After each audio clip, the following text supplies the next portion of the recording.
आज Doubtnut app download करें। Doubtnut पर अपने सभी गणित, रसायन विज्ञान, भौतिक विज्ञान और जीव विज्ञान के डाउट्स का करो सफाया।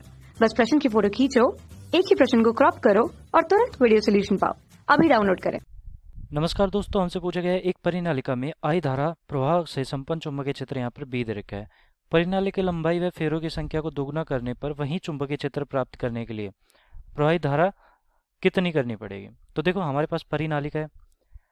अब परिनालिका है तो एक तरह से हमारे पास क्या हो रहा है यहाँ पर कि परिनालिका के में धारा आई बह रही है, ये धारा आई बह रही है इसमें, ठीक है। तो ये इस प्रकार वापस आया और ये ऊपर की तरफ जा रहा है, तो इस प्रकार यहाँ पर धारा बह रही है हमारी। तो ये धारा जो बह रही है इसके कारण इसके अंदर चुंबकीय क्षेत्र आएगा, और चुंबकीय क्षेत्र की दिशा किस प्रकार दी जाती है, ये दी जाती है।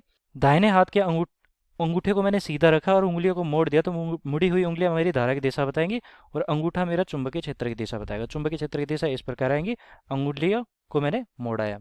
तो ये चुंबकीय क्षेत्र कितना होता है, बी बराबर म्यू नोट एन। यहाँ पर मान लिया कि घेरा है इसके एकांक लंबाई में, तो यहाँ पे एन आई और इसकी त्रिज्या मान लिया कि आर है, तो आर स्क्वायर बटा 2 R square plus X square की घात 3/2।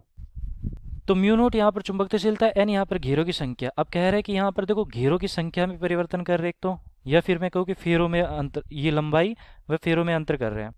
तो मैंने कहा था कि एन और एन यहाँ पर क्या एकांक लंबाई में, तो एल लंबाई यहाँ से कर सकता हूँ, मैं भाग दे सकता हूँ। एन यहाँ पर कुल घेरे हैं और एल यहाँ पर इसकी लंबाई है, तो इस प्रकार मैं कर सकता हूँ। इसका सूत्र यहाँ पर इस प्रकार लिख सकता हूँ, ठीक है। तो ये चुंबकीय क्षेत्र हो गया, चुंबकीय क्षेत्र। बाकी यहाँ पर कुछ भी परिवर्तन नहीं हो रहा, ना धारा में परिवर्तन कर रहा है और किस में परिवर्तन कर रहा है, यहाँ पर फेरों की संख्या में ये वाला, और यहाँ पर किस में परिवर्तन कर रहा है, लंबाई में परिवर्तन कर रहा है परिनालिका की। तो ये लंबाई में परिवर्तन भी कर दिया। फिर उसके बाद कह रहा है कि ये दुगना कर दिया, इसमें घेरों की संख्या को दुगना किया और इसको भी दुगना किया, तो नया जो चुंबकीय क्षेत्र आएगा वो क्या होगा। तो यहाँ पर देखो कि जो नया चुंबकीय क्षेत्र आएगा वो क्या होगा, वो समानुपाती है एन और एल के, एन बटा एल के। अगर यहाँ पर मैं इसे दुगना कर देता हूँ तो 2n हो जाएगा ये, और लंबाई भी मैंने कहा है कि दुगना कर दिया तो 2l हो जाएगा। मतलब कि एक तरह से आ क्या रहा है, 2 से 2 कट जाएगा तो n बटा एल ही आएगा अभी भी। तो चुंबकीय क्षेत्र में तो कोई परिवर्तन नहीं हुआ, क्योंकि यहाँ पर भी अगर मैं 4 रखता हूँ और यहाँ पर भी 4 रखा, फिर मैंने क्या है कि दुगना कर दिया तो 8/8 कर दिया, तो ये तो कट ही गया।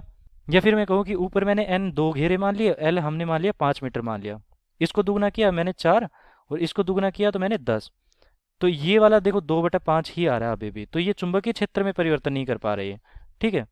तो जब चुंबकीय क्षेत्र में परिवर्तन कर ही नहीं पा रहा, ये घेरों की संख्या को दुगना करने पर, एल लंबाई की संख्या को भी दुगना करने पर, एल लंबाई को भी दुगना करने पर, तो धारा में भी कोई परिवर्तन करने की जरूरत नहीं है। यहाँ पर चुंबकीय क्षेत्र में परिवर्तन नहीं हो रहा, तो हमारी धारा क्या आएगी, आई का आई ही रहेगा। तो ये हमारा उत्तर हो जाएगा। धन्यवाद। कक्षा 6 से 12वीं से लेकर नीट, IIT, JEE वो एडवांस के लेवल तक 1 करोड़ से ज्यादा छात्रों का भरोसा। आज ही डाउनलोड करें डाउटनेट ऐप या व्हाट्सएप करें अपने सारे डाउट्स 8400 400 400 पर।